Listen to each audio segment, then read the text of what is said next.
Hey guys, Brad with Family Handyman. I don't know about you, but I've always wanted to mill my own lumber using a chainsaw and the milling attachments that you can get for a chainsaw.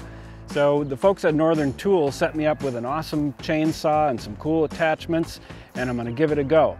So let's get started. The first thing you have to do with any milling operation is secure your log in place so it doesn't shift while you're working with it. And I like to roll the log up onto a couple smaller logs and then wedge it into place. So the first attachment we're going to try is this mini edger, and this head unit clamps onto the chainsaw's bar, and then we fasten this 2x4 down and the whole thing slides along there, giving you a nice straight cut. And where this unit excels is in making posts, but you can also cut slabs with it. And the cool thing about it is that, these are under 50 bucks. Now attach the 2x4 to your log. You want to use the straightest one you can find, because the straighter the 2x4, the straighter your cut will be. Make sure you're wearing all the proper safety equipment, and that includes chaps, gloves, face shield, ear protection. Start up your saw and begin the first cut. Go slow and let the saw do the work.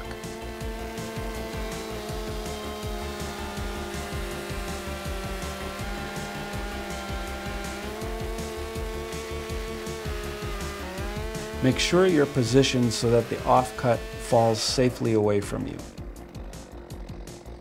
After the first cut is done, you can now either move the 2x4 over and slice off another board, or roll the log and cut another flat side for making a post.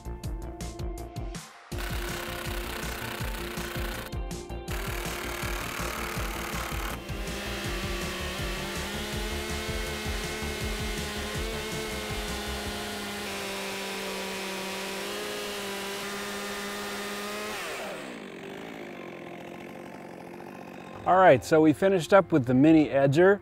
That thing worked really great. We got some nice straight cuts and it was super easy to use. So now we're gonna finish slabbing out this log using this frame style attachment and this easy rail guide system to get our first cut. This style attaches by tightening steel pads at both ends of the bar, and it features a push handle and a tip guard.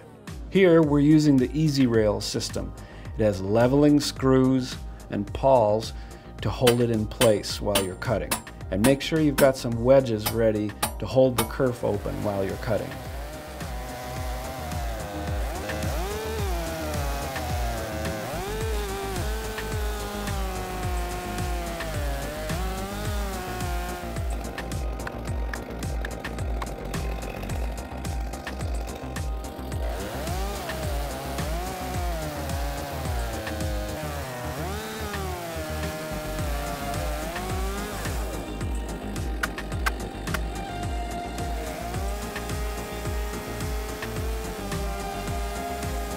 Remove the slab you just cut as well as the Easy Rail.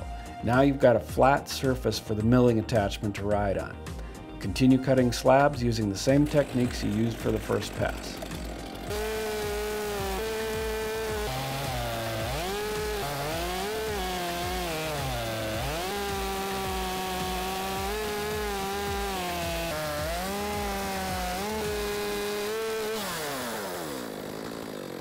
So we got our logs sliced up into slabs, and now we're going to stack those slabs so that they can dry.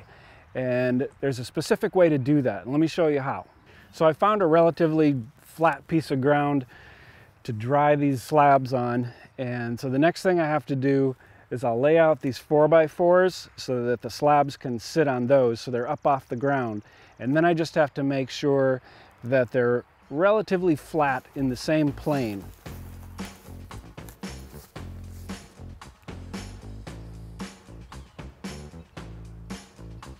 Place your first slab on the pile. Set stickers on top of that, and then space the stickers no farther than 12 to 16 inches apart to help prevent your boards from bowing as they dry.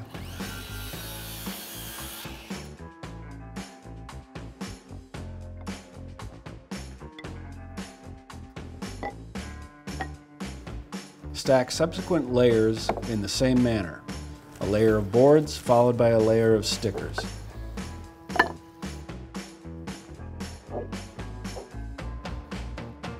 The ends of the boards dry out the fastest.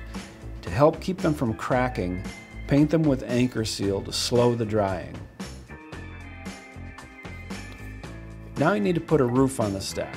A piece of sheet metal, such as corrugated roofing, works well for this. You want it to curl down a bit so it sheds water but doesn't inhibit airflow.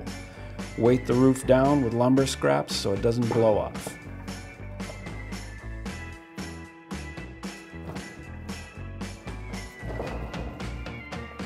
All right, so we got our slabs all stacked up for drying, and the rule of thumb is it takes about a year per inch of thickness for these to air dry this way. So these slabs will take about 2.5 years.